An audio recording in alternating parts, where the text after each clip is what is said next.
Hello viewers, welcome back to our channel Maths Zone with PP. I am Sanjeev Kumar. Today I want to provide quick revision notes of class 11th biology chapter 21 neural control and coordination.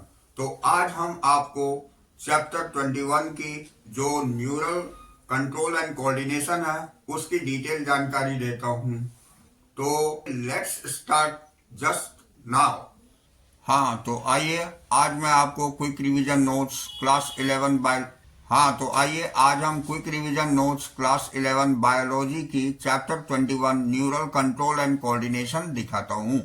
Coordination is the process through which two or more organ interact and complement the function of each other. Coordination हम उस process को कहते हैं जिसके द्वारा दो या दो से अधिक ऑर्गन एक दूसरे के साथ इंटरैक्ट होती है और एक दूसरे का कॉम्प्लीमेंट के रूप में कार्य करती है, उसे हम कोऑर्डिनेशन बोलते हैं। तो neural system provide an organised network of point to point connections for quick coordination. Neural system जो है ये प्रोवाइड करती है ऑर्गेनाइज्ड नेटवर्क को, पॉइंट टू पॉइंट कनेक्शन को फॉर क्विक कोऑर्डिनेशन यानी तेजी से कोऑर्डिनेशन के लिए।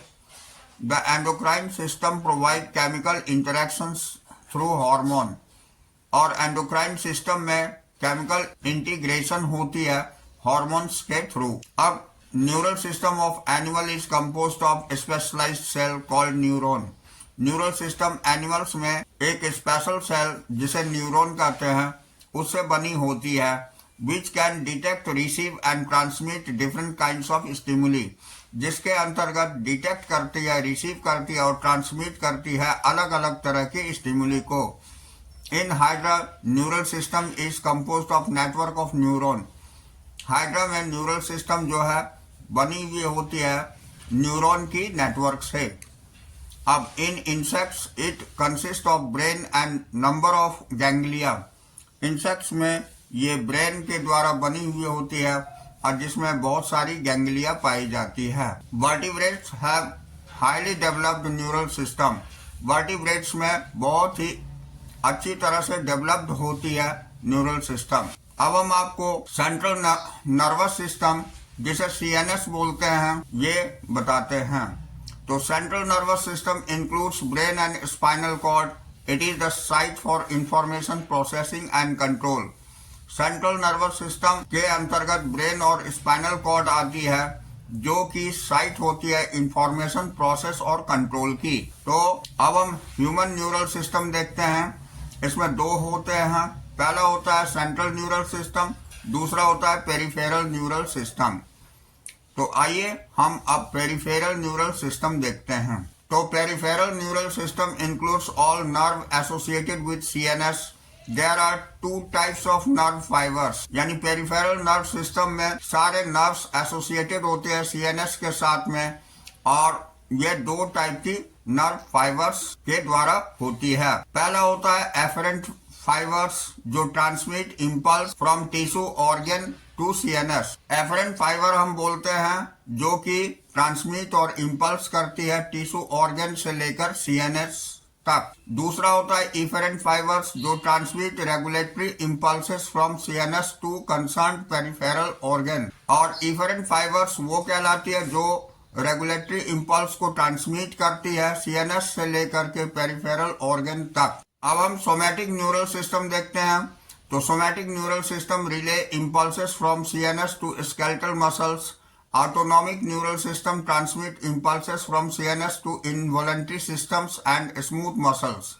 यानी सोमैटिक न्यूरल सिस्टम रिप्ले करता है इम्पल्स को सीएनएस से स्केलेटल मसल तक और ऑटोनॉमिक न्यूरल सिस्टम ट्रांसमिट करता है इम्पल्स को सीएनएस से इनवॉलंटरी सिस्टम और स्मूथ मसल तक। अब यहाँ देखिए पेरिफेरल न्यूरल सिस्टम है, ये दो तरह की होती है, ऑटोमेटिक न्यूरल सिस्टम और सोमैटिक न्यूरल सिस्टम। इसमें ऑटोमेटिक न्यूरल सिस्टम जो है दो प्रकार की होती है, पहला होता है सिंपैथेटिक, दूसरा होता है पैरासिम्पैथेटिक। अब हम neuron as structural and functional unit of neural system तो ये देखते हैं।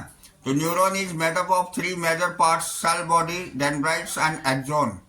न्यूरॉन जो है ये 3 मेजर पार्ट से बनी होती है, जिसमें सेल बॉडी होती है, डेंड्राइट होती है एंड एक्सोन होती है। तो ये cell body contains cytoplasm, cell organelles and Nissl's granule. Short fibres projecting out from cell body is called dendrites. The axon is long fibre having branched structure at the end that terminates into knob-like structure called synaptic knob। यानी cell body जो contains करती है वो cytoplasm, cell organelles और नीसल्स granule को contain करती है। और short fibre projecting out, short fibre जो है ये प्रोजेक्ट आउट होती है फ्रॉम सेल बॉडी, जिसे हम डेंड्राइट बोलते हैं। और एक्सोन ये long fibre having branch structure, जिसमें ब्रांच स्ट्रक्चर होती है एट द एंड, और अंत में टर्मिनेट करती है नोब लाइक स्ट्रक्चर को, जिसको हम साइनेप्टिक नोब बोलते हैं। अब based on the number of axon and dendrites, neurons are 3 types. यानी नंबर ऑफ एक्सोन के आधार पर और डेंड्राइट्स के आधार पर न्यूरॉन को 3 प्रकार में बांटे गए हैं।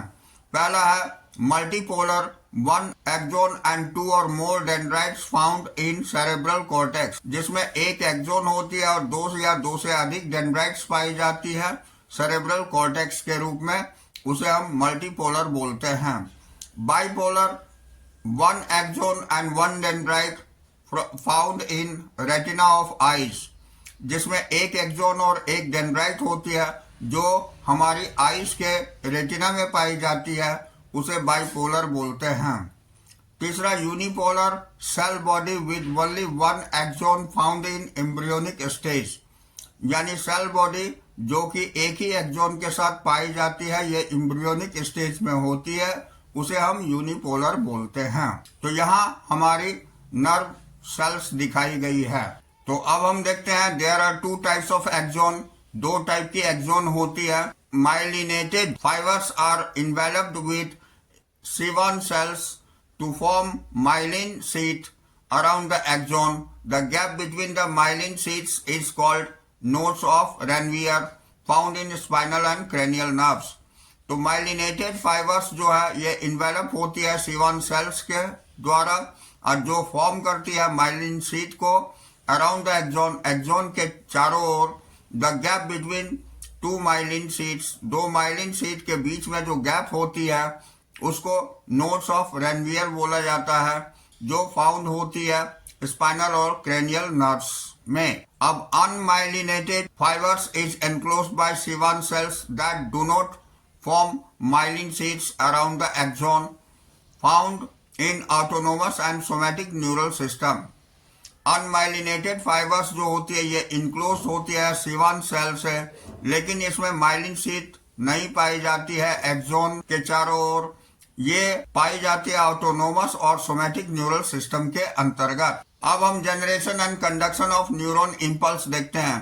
इसमें पहला पॉइंट है कि ion channels are present in neural membrane which is selectively permeable to different ions when neuron is not conducting impulse, यानी resting. Axonal membrane is more permeable to potassium ion and impermeable to sodium ion. कहने का मतलब हो गया कि ion channel जो present होते हैं न्यूरल मेम्ब्रेन में वो सेलेक्टिवली परमिएबल होते हैं अलग अलग आयन्स के लिए। जब न्यूरॉन कंडक्ट करता है इम्पल्सिंग, जब न्यूरॉन कंडक्ट इम्पल्स को नहीं करता है यानी रेस्टिंग स्टेज में होता है, तो एक्सोनल मेम्ब्रेन में पोटेशियम आयन और सोडियम आयन, पोटेशियम आयन ज्यादा परमिएबल होती है और सोडियम आयन इम्परमिएबल होती है। अब हम देखते हैं ionic gradients across the resting membrane. Ionic gradient across the resting membrane is maintained by active transport of ions by sodium potassium pump। यानी आयोनिक ग्रेडियंट्स जो होते हैं रेस्टिंग मेम्ब्रेन की, ये मेंटेन करी जाती है एक्टिव ट्रांसपोर्ट आयंस की, जो सोडियम पोटेशियम पंप के द्वारा। This will develop positive charge outside an axonal membrane and negative charge on inner sides. जो डेवलप करती है पॉजिटिव चार्ज आउटसाइड में और एक्सोनल मेम्ब्रेन, और नेगेटिव चार्ज इनर साइड्स में। अब नेक्स्ट पॉइंट है the electrical potential difference across the resting membrane is called resting potential. यानी इलेक्ट्रिकल पोटेंशियल डिफरेंस जो होती है रेस्टिंग मेम्ब्रेन की, उसे हम रेस्टिंग पोटेंशियल बोलते हैं। Next point, when stimulus is applied at site A, the membrane becomes permeable to sodium ions to make rapid influx of sodium ions to create outer surface negatively charged and inner membrane positively charged that creates action potential or nerve impulse। जब stimulus applied होती है site A में तो membrane जो है ये permeable हो जाती है सोडियम आयन की, रैपिड इन्फ्लक्स सोडियम आयन की क्रिएट करता है, आउट सरफेस नेगेटिवली चार्ज होती है, जो इनर मेम्ब्रेन पॉजिटिवली चार्ज होती है, वो क्रिएट करती है एक्शन पोटेंशियल को, जिसे हम नर्व इम्पल्स बोलते हैं। Next point, the nerve impulse from A move to B in inner surface and B to A on outer surface. अब नर्व इम्पल्स जो ए से बी में मूव करती है इनर सरफेस में, और बी से ए मूव करती है आउटर सरफेस में। This process is repeated several times to transmit the impulse. यही प्रोसेस बार बार रिपीट होती है और ये ट्रांसमिट होती है इम्पल्स के रूप में। अब next point, nerve impulse is transmitted from neuron to another neuron through synapse. Nerve impulse ये ट्रांसमिट होती है एक न्यूरॉन से दूसरे न्यूरॉन में साइनेप्स के द्वारा। There are two types of synapse. Synapse भी हमारे दो तरह के होते हैं। अब पहला है इसमें इलेक्ट्रिकल साइनेप्स। तो द मेम्ब्रेन ऑफ प्री और post synaptic neuron is very close to each other and current flow directly from the neuron to another. Electrical synapse membrane जो प्री और पोस्ट साइनेप्टिक न्यूरॉन की होती है ये काफी close होती है एक दूसरे की, जिससे कि करंट फ्लो डायरेक्टली होती है एक न्यूरॉन से दूसरे न्यूरॉन में। दूसरा होता है केमिकल साइनेप्स। प्री और post synaptic neuron is separated by fluid filled space called synaptic cleft. Neurotransmitters are involved in the transmission of impulse. यानी प्री और पोस्ट साइनेप्टिक न्यूरॉन ये सेपरेट होते हैं फ्लूइड फील्ड स्पेस के द्वारा, जिसे हम साइनेप्टिक क्लेफ्ट बोलते हैं, और न्यूरोट्रांसमीटर जो है इन्वॉल्व करती है ट्रांसमिशन ऑफ इम्पल्स को। अब हम सेंट्रल न्यूरल सिस्टम देखते हैं। तो central neural system, brain is the central information processing organ of our body and act as a command and control centre. Brain जो होती है ये सेंट्रल इंफॉर्मेशन प्रोसेसिंग ऑर्गन होती है हमारी बॉडी की, जो एक्ट और कमांड करती है और कंट्रोल करती है सेंटर को। Human brain is protected by skull. Human brain protected होती है स्कल के द्वारा, जो क्रेनियम कहलाती है, and 3 layers of cranial meninges. Outer dura mater बोला जाता है, मिडिल एरेक्नोइड बोला जाता है और इनर पायामीटर बोला जाता है। यानी इसमें 3 मेनिंजेस के द्वारा ये कवर्ड होती है, जिसका आउटर मेनिंजेस को हम ड्यूरामीटर बोलते हैं, मिडिल मेनिंजेस को एरेक्नोइड बोलते हैं और इनर मेनिंजेस को पायामीटर बोलते हैं। अब brain can be divided in 3 parts. ये fore brain, mid brain and hind brain. Brain जो है हमारे 3 पार्ट में डिवाइडेड होता है। पहला होता है फोर ब्रेन, दूसरा होता है मिड ब्रेन, तीसरा होता है हाइंड ब्रेन। अब हम देखते हैं फोर ब्रेन। तो fore brain consist of cerebrum, thalamus and hypothalamus. Fore brain में सेरेब्रम, थैलेमस और हाइपोथैलेमस पाई जाती है। Cerebrum is divided into left and right cerebral hemisphere. Cerebrum जो है 2 हेमिस्फीयर में डिवाइडेड होती है, जो left and right cerebral hemisphere बोली जाती है, and covered by cerebral cortex. और ये कवर्ड होती है सेरेब्रल कॉर्टेक्स से, ये ग्रे मैटर की होती है। अब cerebral cortex consist sensory neurons. Cerebral cortex में सेंसरी न्यूरॉन्स होते हैं, motor neurons and associated area, और मोटर न्यूरॉन्स होते हैं उस एसोसिएटेड एरियाज में। Association area control complex function like intersensory association. ये एसोसिएटेड एरिया कंट्रोल करती है कॉम्प्लेक्स फंक्शन को, जैसे इंटरसेंसरी एसोसिएशन होती है, मेमोरी होती है एंड कम्युनिकेशन होती है। अब हम नेक्स्ट देखते हैं थैलेमस। तो cerebrum wraps around the structure called thalamus. Cerebrum जो है रैप अराउंड होती है, यानी लपेटी हुई होती है स्ट्रक्चर से, जिस स्ट्रक्चर को थैलेमस बोलते हैं। It is major coordinating centre for sensory and motor signalling. ये मेजर कोऑर्डिनेटिंग सेंटर होती है सेंसरी और मोटर सिग्नलिंग की। अब हाइपोथैलेमस है। तो hypothalamus controls the urge of eating, drinking and body temperature. Hypothalamus जो है ये कंट्रोल करती है हमारे ईटिंग के अर्ज को, ड्रिंकिंग के अर्ज को एंड बॉडी टेम्परेचर को। जैसे हमें भूख लगती है, प्यास लगती है, जानकारी देता है ये हाइपोथैलेमस देता है, और बॉडी टेम्परेचर को कंट्रोल करता है। तो they also release hypothalamic hormones, ये हाइपोथैलेमिक हॉर्मोन्स भी रिलीज करती है। Limbic system is involved in controlling sexual behavior and expression of emotional reactions। तो ये लिम्बिक सिस्टम कंट्रोल करती है हमारी सेक्सुअल बिहेवियर को और एक्सप्रेस करती है इमोशनल रिएक्शंस को। अब हम देखते हैं मिड ब्रेन। तो midbrain is located between hypothalamus and pons of hindbrains. Midbrain located होती है हाइपोथैलेमस और पोन्स में जो हाइंड ब्रेन की होती है।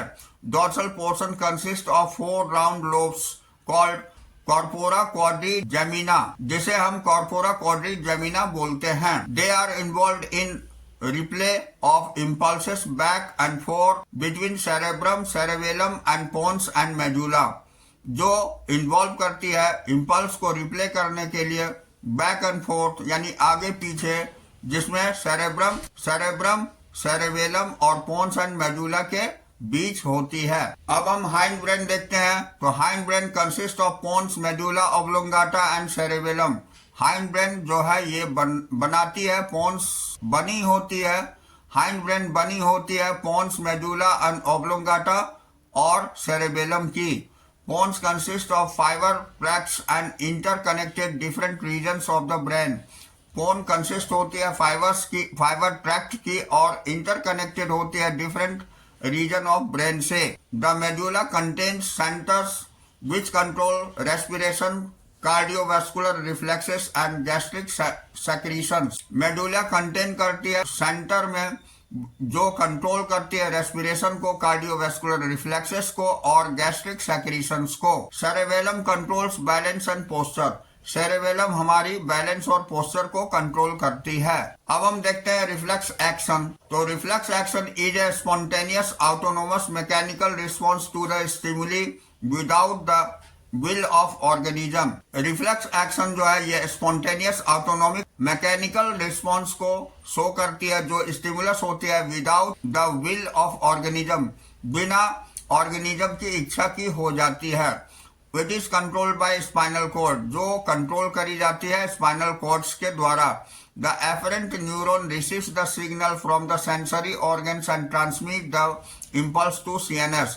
afferent न्यूरॉन रिसीव करती है सिग्नल को सेंसरी ऑर्गन से और ये ट्रांसमिट करती है इम्पल्स CNS को।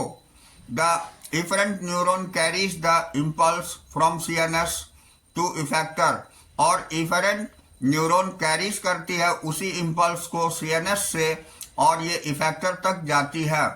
एग्जाम्पल नी जर्क रिफ्लेक्स, जैसे नी जर्क रिफ्लेक्स होती है the path followed by reflex action is called reflex arc, और जो पाथ फॉलोड होती है रिफ्लेक्स एक्शन के द्वारा उसे हम रिफ्लेक्स आर्क बोलते हैं। अब यहाँ हम ह्यूमन आइज देखते हैं। तो ह्यूमन आइज ये spherical structure consist of 3 layer. External layer is sclera whose anterior part is known as cornea, middle layer choroid and inner layer is called retina। तो ह्यूमन आईज में spherical structure होती है जो कि 3 layer की बनी होती है। एक्सटर्नल लेयर को हम स्क्लेरा बोलते हैं और मिडिल लेयर को हम कॉर्निया, जो स्क्लेरा जो होती है वो एंटेरियर पार्ट कॉर्निया की होती है और मिडिल लेयर क्रोइड कही जाती है और इनर मोस्ट लेयर को हम रेटिना बोलते हैं। अब retina contains 3 layer of cells. Retina में 3 तरह की सेल्स पाई जाती है, inner ganglion cells, middle bipolar cells and outer photoreceptor cells. तो रेटिना में 3 तरह की लेयर पाई जाती है। सबसे अंदर जो होती है उसको गैंग्लियन सेल बोलते हैं और बीच में बाइपोलर सेल्स बोलते हैं और आउटर को फोटो रिसेप्टर सेल्स बोलते हैं। अब there are 2 types of photoreceptor cells. 2 तरह की फोटो रिसेप्टर सेल्स होती है, ये रॉड और कोन्स के रूप में होती है। The day phototropic vision and colour vision are functions of cones. Phototropic vision और कलर विजन जो होती है ये फंक्शंस होती है कोन की, और ट्विलाइट जिसको स्कोटोपिक बोलते हैं vision is the function of rod. ये स्कोटोपिक विजन जो होती है, जो ट्विलाइट में होती है, इससे ये रॉड के द्वारा होती है। अब हम मैकेनिज्म ऑफ विजन देखते हैं। The light rays of visible wavelength fall on retina through cornea and lens to generate impulse in rod and cones. तो लाइट रेज जो विजिबल वेवलेंथ की होती है, ये रेटिना पर पड़ती है कॉर्निया के थ्रू और लेंस टू जनरेट इम्पल्स, और ये इम्पल्स जनरेट करती है रॉड्स एंड कॉन्स में। अब photosensitive pigments opsin and retinal get dissociated due to light to change its shape. यानी फोटोसेंसिटिव पिगमेंट ऑप्सिन जो होती है, वो फोटोसेंसिटिव पिगमेंट ऑप्सिन और रेटिनल गेट डिसोसिएटेड, ये डिसोसिएटेड होती है due to light to change its shapes, और लाइट के कारण इसमें शेप्स में चेंजेस हो जाती है। Change in shapes of opsin causes change in permeability to generate change. जो शेप्स ऑप्सिन की होती है उसके कारण से चेंज परमिएबिलिटी को जनरेट करती है। एक्शन पोटेंशियल, ये action potential that is transmitted to brain via optic nerves, जो ट्रांसमिट होती है ब्रेन को ऑप्टिक नर्व्स के द्वारा। अब हम ह्यूमन ईयर्स देखते हैं। तो ये यहाँ ह्यूमन ईयर्स की स्ट्रक्चर दिखाई गई है, जिसे आप लोग देख लेंगे, इसकी सारी पार्ट्स की जानकारी ले लेंगे। ह्यूमन ईयर डिवाइडेड होती है 3 रीजन से, outer ear, middle ear and inner ear. जो बाहर की ईयर होती है और एक बीच की ईयर होती है और तीसरी आंतरिक ईयर होती है। तो the middle ear contains 3 ossicles called malleus, incus and stapes. Middle layer में 3 ऑसिकल्स पाए जाते हैं, जिसे मेलियस, इंकस और स्टेपीज पाई जाती है। The fluid filled inner ear is called labyrinth. जो फ्लूइड इनर ईयर में पाई जाती है उसे लैबिरिंथ बोलते हैं। And coiled portion is of the labyrinth is called cochlea, और जो क्वाइल्ड पोर्शंस लैबिरिंथ की होती है उसे कॉक्लिया बोला जाता है। The organ of Corti contains hair cells that acts the auditory receptors and is located on the basilar membrane। यानी organ of Cortin contains होती है hair cells के द्वारा, जो auditory receptor की तरह काम करता है, और ये located होते हैं basilar membrane के द्वारा। अब हम मैकेनिज्म ऑफ हियरिंग देखते हैं कि हमें सुनाई कैसे पड़ती है। तो external ear receives the sound waves and direct them to eardrum. External ear sound waves को रिसीव करके ये ईयर ड्रम को डायरेक्ट करता है। Vibration of eardrum leads to the vibration of ear ossicles. Vibration eardrum की जो है lead करती है वाइब्रेशन ऑफ ईयर ऑसिकल्स की। And the vibration reaches cochlea, और वो वाइब्रेशन कॉक्लिया पहुंचती है। And generate wave in lymph, और लिम्फ में ये जनरेट करती है वेव्स को। The waves generate ripples. अब वेव्स जो है रिपल्स जनरेट करती है इन बेसिलर मेम्ब्रेन में। And hair cells in them, जिसमें हेयर सेल्स पाए जाते हैं। As a result nerve impulses are generated in afferent neurons, और इस कारण से नर्व इम्पल्स जनरेट होती है एफरेंट न्यूरॉन में। दैट पासेस टू ब्रेन, जो ब्रेन में जाती है वाया ऑडिटरी नर्व्स के द्वारा। तो इस तरह हमें सुनाई पड़ती है। So that's all this chapter. We will meet again on the next class.